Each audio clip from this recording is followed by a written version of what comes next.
Mes chers amis, dans la paracha de Vaïgash, lorsque Yaakov a retrouvé son fils adoré Yosef, il est écrit qu'à ce moment-là, Vaïpol al-Savarav. Yosef a vu son père, il l'a enlacé et il l'a embrassé. Et Rachid sur place nous dit, pourquoi on nous dit de Yosef qu'il a enlacé et qu'il a embrassé Yaakov? C'est bien pour nous dire que Aval Yaakov, lo nafal al-Savaré Yosef, velo neshako. C'était une relation unilatérale. Yosef a embrassé Yaakov, mais Yaakov n'a pas embrassé son fils Yosef. Pourquoi? Dit Rashi, Sheaya Koreh et Shema. À ce moment-là, Yaakov était en train de lire la Kriyat Shema. Avouez, mes chers amis, que ce Rashi est stupéfiant. Yaakov, ça fait tellement d'années qu'il attend le jour où enfin il pourrait retrouver son fils. On annonce à Yaakov que son fils est en vie. Quelle joie, quelle merveille. Il est conduit vers son fils. Il ne peut pas trouver un autre moment pour rester à la Kriyat Shema que ce moment-là. Demander à son fils comment vas-tu, l'embrasser, l'enlacer. Non, à ce moment-là, il est occupé à faire la Kriyat Shema. Pourquoi a-t-il saisi justement ce moment pour faire la Kriyat Shema? On explique généralement de la façon suivante. On dit que Yaakov, effectivement, il savait que ce moment-là allait être d'une intensité extraordinaire. Ce moment où enfin il allait pouvoir retrouver son fils, qu'il avait tellement langui.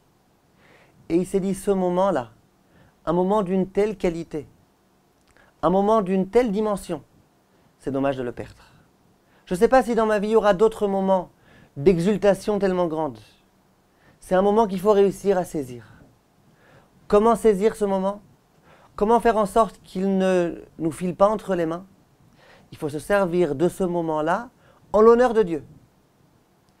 Et que peut-on faire de mieux à ce moment-là dans une joie tellement grande que de recevoir sur soi le joug divin? Ce qu'on fait lorsqu'on récite la Kriyat Shema. Donc Yaakov s'est dit, ce moment historique-là, ce moment de joie parfaite, ce moment-là, je vais m'en servir pour me servir de cet état d'esprit-là, de cette disposition de joie pour recevoir sur moi le joug divin. Parce que ce sentiment-là, je risque de ne plus jamais le ressentir à nouveau dans ma vie. Dommage. Voilà de quelle façon on explique. Et on raconte qu'un jour, les élèves du Rav Chaim de Brisk lui ont donné cette explication. Et le Rav s'est mis en colère. Le Rav a dit, comment vous permettez-vous de donner ce genre d'interprétation? Comme si vous rentriez un petit peu dans le cœur de Yaakov Avinu. Comme si vous disiez, nous, si on avait été à la place de Yaakov Avinu, voilà ce qu'on aurait fait dans une telle situation. Voilà comment on aurait géré cette émotion-là. Mais vous n'êtes pas Yaakov Avinu. Comment vous osez rentrer dans les vêtements de Yaakov Avinu, dans la personne de Yaakov Avinu? Et vous savez un petit peu la différence, les années-lumière qu'il y a entre Yaakov Avinu et vous? Vous savez comment vous êtes tout petit et ridicule par rapport à Yaakov Avinu? Comment vous vous permettez de vous mettre à sa place, d'essayer de ressentir ce que lui a ressenti? Et le Rav de Brisk, en se servant un petit peu d'un pile-poule, a dit, moi je vais vous expliquer pourquoi Yaakov Avinu a fait la Kriyat Shema. Il dit, Hachem a demandé à Yaakov Avinu de se rendre en Égypte. Il avait donc le devoir de se rendre en Égypte. Donc, durant tout le chemin, il ne pouvait pas rester la Kriyat Shema. Pourquoi? Il est en train d'accomplir le commandement de Dieu de se rendre en Égypte. Or, on a un principe, c'est que celui qui est en train d'accomplir une mitzvah est dispensé de toutes les autres mitzvot. Donc, bien évidemment, il était dispensé de lire la Kriyat Shema. Au moment où il arrivait en Égypte, le commandement divin était enfin réalisé. Donc à présent, il pouvait rester à Kriyat Shema. S'il pouvait, il a récité. Ah, mais il devait voir son fils immédiatement, peu importe. Si maintenant il peut rester à Kriyat Shema, c'est le moment de rester à Kriyat Shema. Et donc il l'a récité. Demande le Rav Pinkus quelque chose d'assez intéressant. Il dit, je ne comprends pas. Si jamais cette explication-là qu'on donne, c'était n'importe qui l'a donnée, je peux comprendre que le Rav de Brisk se mette en colère. Mais ce n'est pas n'importe qui. Le Maharal, lui-même, dans le livre Gur Aryeh, va exactement dans ce sens-là. Et c'est de cette façon-là qu'il explique et qu'il interprète le comportement de Yaakov, qui a saisi ce moment tellement fort pour rester à Kriyat Shema et recevoir sur lui le joug divin. Comment le Rav de Brisk peut venir et se mettre en colère, comme si c'était des bêtises, ces histoires-là, comme si on ne pouvait pas se permettre de se mettre à la place de Yaakov Avinu? Comment ça se fait? Pourtant, c'est le Maharal de Prague, un Rav qui a vécu 350 ans plus tôt, un Rav qui était d'une dimension spirituelle extraordinaire. Comment ça se fait? Dit le Rav Pinkus une idée extrêmement intéressante.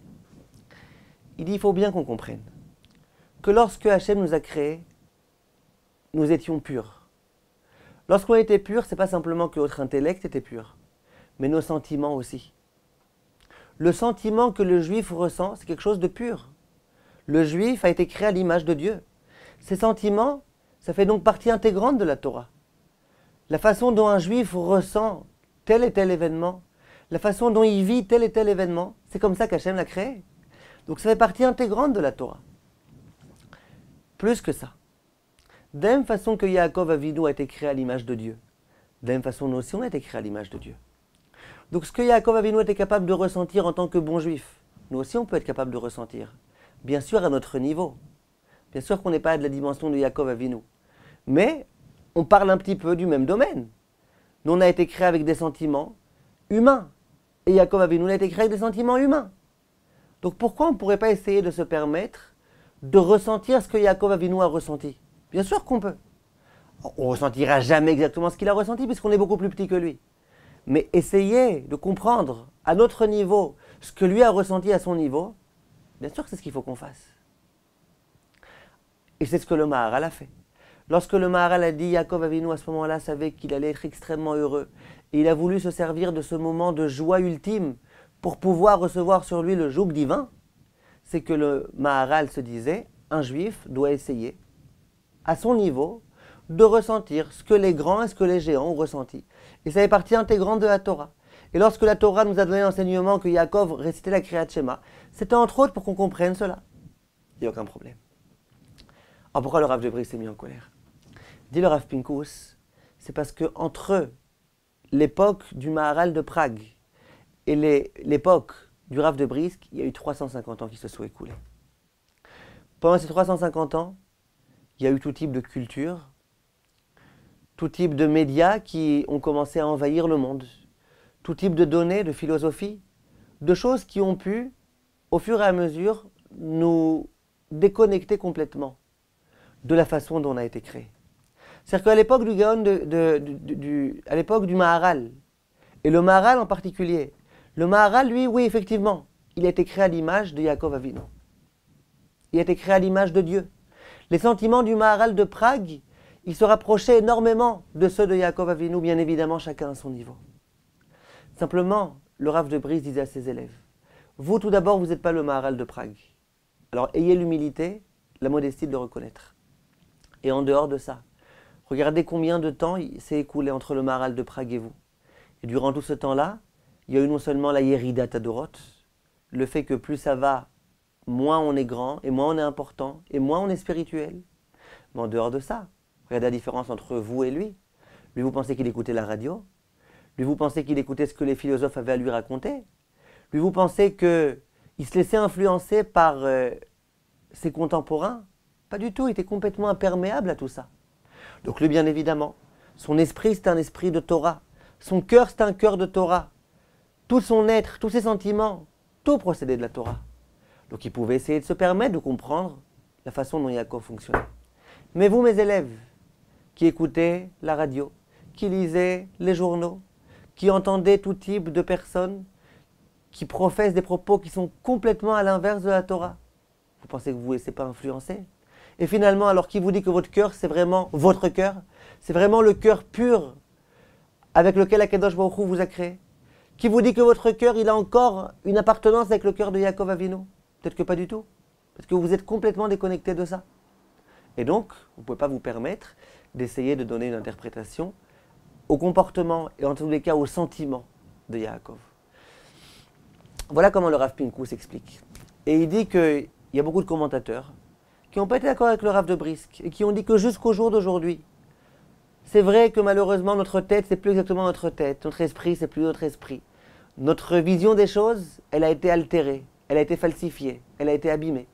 Mais peu importe, tel qu'on est, il faut qu'on essaie de comprendre la Torah avec nos sentiments, de nos moyens, avec nos facultés, avec notre intelligence. Simplement, en tous les cas, la vision du Rav de Brisk était différente. Et ce qu'il faut qu'on retienne et qu'on essaie de comprendre, c'est que si on veut vraiment pouvoir avoir une vision de Torah, que notre vision des choses, ce soit la vision de la Torah, que notre perception des choses, ce soit la perception de la Torah, il faut essayer au maximum de s'imprégner de Torah sans arrêt. Torah, Torah, Torah. Qu'est-ce que les Chachamim ont enseigné? De quelle façon les Chachamim ont interprété, ont commenté, ont apprécié telle et telle situation? Plus on essaye de comprendre la façon dont la Torah souhaite qu'on regarde les choses et les événements de la vie, et qu'on s'écarte de ce que tous les imbéciles heureux ont à nous raconter, tout ce que les politiciens ont à nous raconter, plus on pourra avoir une vision de Torah, et plus on se rapproche de Yaakov Avinu et de tous les géants qui nous ont précédés. Kol tov mes chers amis, et à bientôt.